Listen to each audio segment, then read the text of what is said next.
Бишкек жолунун 486 чакырымы Кеңсай. Ман менен Фит неме болгон? Фиттин ортосунан бөлүнүп кеткен адамдар бир буту бул жакта, башы бул жакта жатат. Этият болуңуздар туугандар. Азыр манда дагы бир сыйра көрсөтөбүз. Ош Бишкек жолу Кеңсай. Фит ортосунан бөлүнүп кеткен адамдар бөлүнүп жатат. Этият болгула.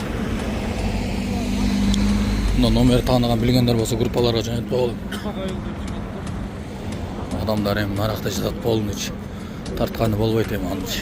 Фит окшойт.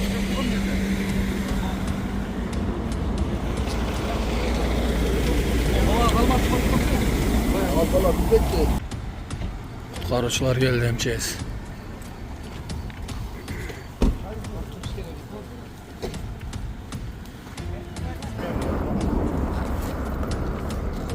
МЧС келди. Чыгарып алды. Nerede biri? Nerede biri? Ayakta biri, ayakta biri. Üç adam ketken de.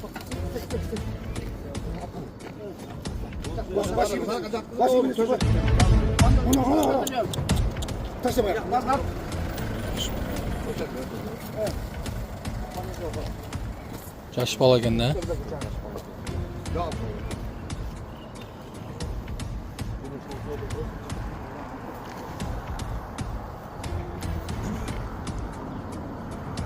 Haydi.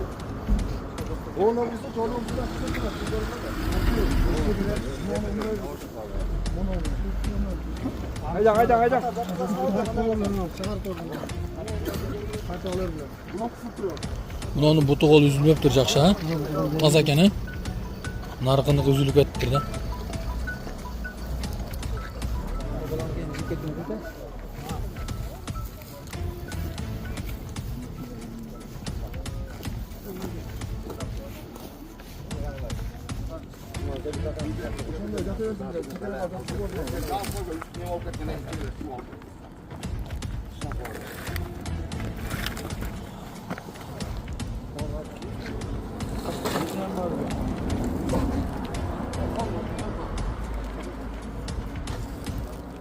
Урматтуу Москва шаарындагы мекендештер, эгерде сизди тиш оорусу тынчсыздандырып жатса, анда сизге Умбем клиникасын сунуштайбыз. Стоматология заманбап техникалык каражаттар жана материалдар менен камсыздалган. Жогорку даражадагы адистер өз ишинин сапатына кепилдик беришет. Хирургиялык стоматология, тиштерди кооздоп калыбына келтирүү, кандай гана оор абалдагы тиш болбосун, оорутпай алып салабыз, жулабыз. Тиштерди кесипкөй чеберчиликте, гигиеналык тазалоодон өткөрөбүз. Брекет системабыз да бар, имплантация жасайбыз.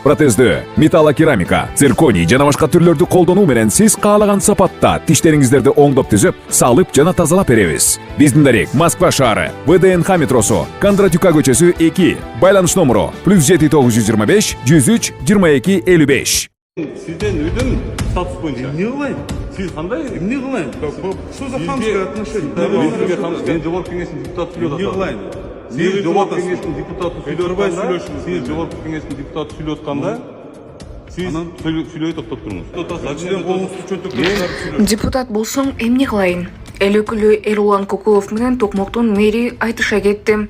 Токмокто ата-энелер депутат Эрулан Кокуловку оңдоп түзөөдөн өткөн мектептин абалына нааразычылыгын билдирип кайрылышкан.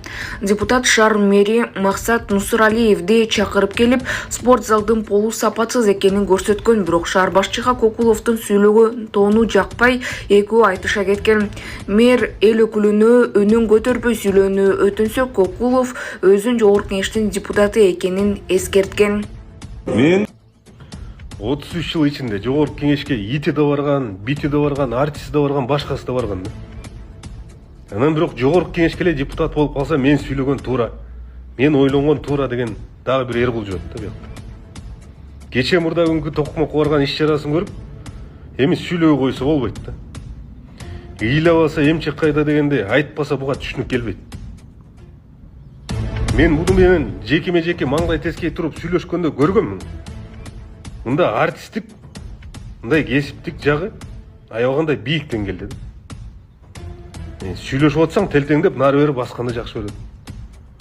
Маңдайга туруп сөзгө маани бергенди билбейт.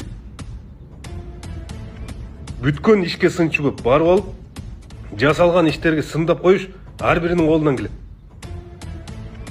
мына канчалаган долбоорлор токтотуп салды. Дрон менен барат командасы менен. Тартат. Ал эмне, бул эмне деп коюп суроо бергенден башка эчтеке билбейт. Мындай кылбайлы деп жол издегенди билбейт буну. Кана bunun, кана тигинин деп атып эле, ызыл деп атып эле токтотуп салган учурларды аябай көп көрдүк да. Эми мен жогорку кеңештин депутатымын деп алып эле сүйлөгөнүм баары, кылганым баары эле меники туура деп коюп кете берген адамдардын баарын көргөнбүз. Ошол жолдо кетип баратат бунуңар да. Айткыла түшүндүрүп. Коом өзү ошол өйдө жагында отурган адамдарды тарбиялабаса, түшүндүрбөсө, алар мен билемдик менен кете берет. Көрүп атабыз го могу жерде кандай хамский мындай мамиле.